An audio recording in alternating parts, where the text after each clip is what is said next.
Sip. Mulai. Assalamualaikum warahmatullahi wabarakatuh. Selamat pagi anak-anak semua. Semoga kalian dalam keadaan sehat walafiat. Ada tidak tadi yang pagi belum sarapan? Mudah-mudahan sudah sarapan semua.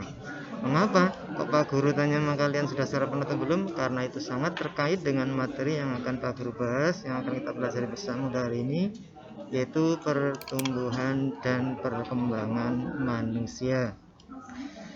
Materi ini sudah kami persiapkan, sudah kami susun oleh saya Ahmad Muhamim dari Menpat Kebumen, serta kawan saya yaitu Bapak Sarbani SPDI dari MI Purwodeso.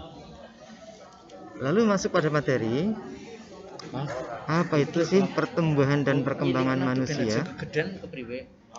Satu pertanyaan yang tentu kalian akan bisa ketemukan jawabannya dengan memperhatikan beberapa slide gambar berikut ini. Nah, silakan kalian cermati gambar-gambar tersebut. Nah, 1, 2, dan 3.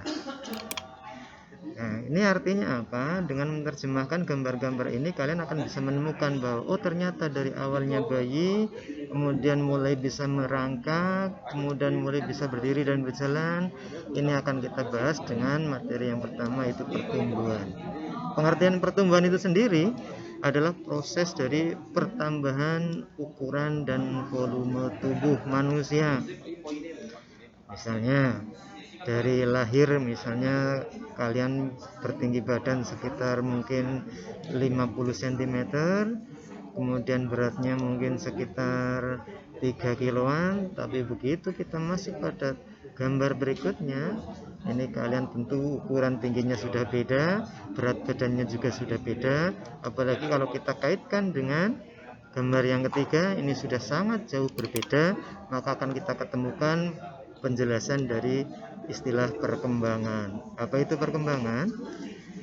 Yaitu proses perubahan fungsi alat tubuh manusia menuju kesempurnaan atau kematangan.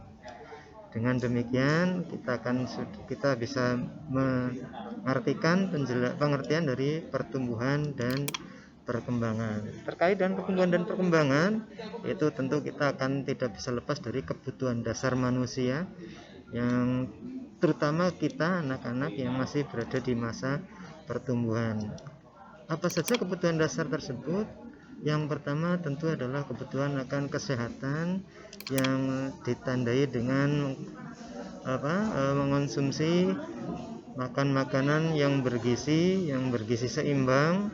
Artinya apa? Tidak hanya terpaku pada satu bahan makanan pokok saja, tapi harus terkombinasi dengan selain makanan pokok yang banyak mengandung karbohidrat, ada sayurannya, kemudian lauknya, serta kelengkapan yang lain sampai minuman seperti susu, dan kita mengenalnya dulu adalah 4 sehat 5 sempurna. Lalu kebutuhan dasar yang kedua yaitu adalah kasih sayang. Kasih sayang yang bagaimana? Kasih sayang ini tentu tidak lepas dari lingkungan kita. Kita sangat membutuhkan kasih sayang utamanya dari orang tua, apalagi seorang kasih sayang dari seorang ibu, dari bapak, kemudian dari keluarga kita, kakak, adik. Ini sangat berpengaruh bagi perkembangan dan pertumbuhan kita. Lalu apalagi berikutnya yang ketiga adalah stimulasi.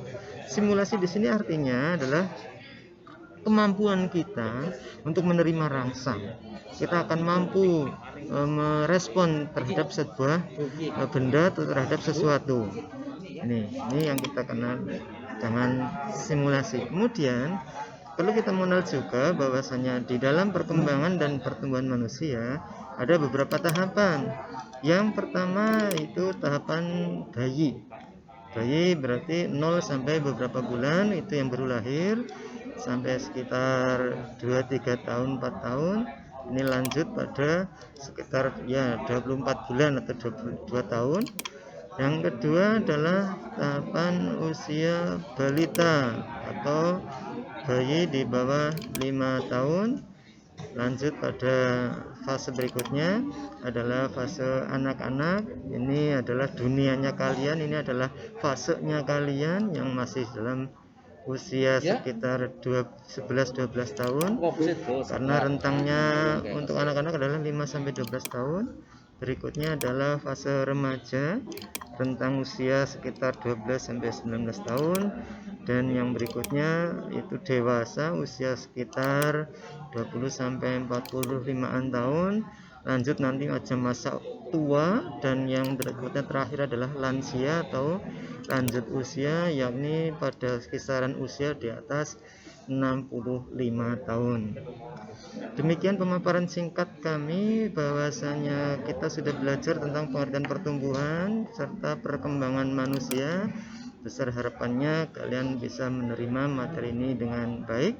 Dan sebagai pesan akhir dari pertemuan kita, yang pertama adalah ABC, amati gambar yang tersedia. Nah, materi-materi yang sudah ada, mungkin ada gambar-gambar yang ada di buku ataupun sumber belajar lain, silahkan diamati. Setelah itu, apalagi baca kembali materi yang sudah dipelajari, yang sudah diberi, agar apa? Senantiasa teringat akan semua materi yang sudah kalian kuasai. Dan yang ketiga, C. Apa itu C? Cermati dan pahami semua materi yang kalian baca, yang kalian amati, sehingga benar-benar kalian bisa menguasai materinya dengan baik. Demikian, kurang dan lebihnya minta maaf. Assalamualaikum warahmatullahi wabarakatuh.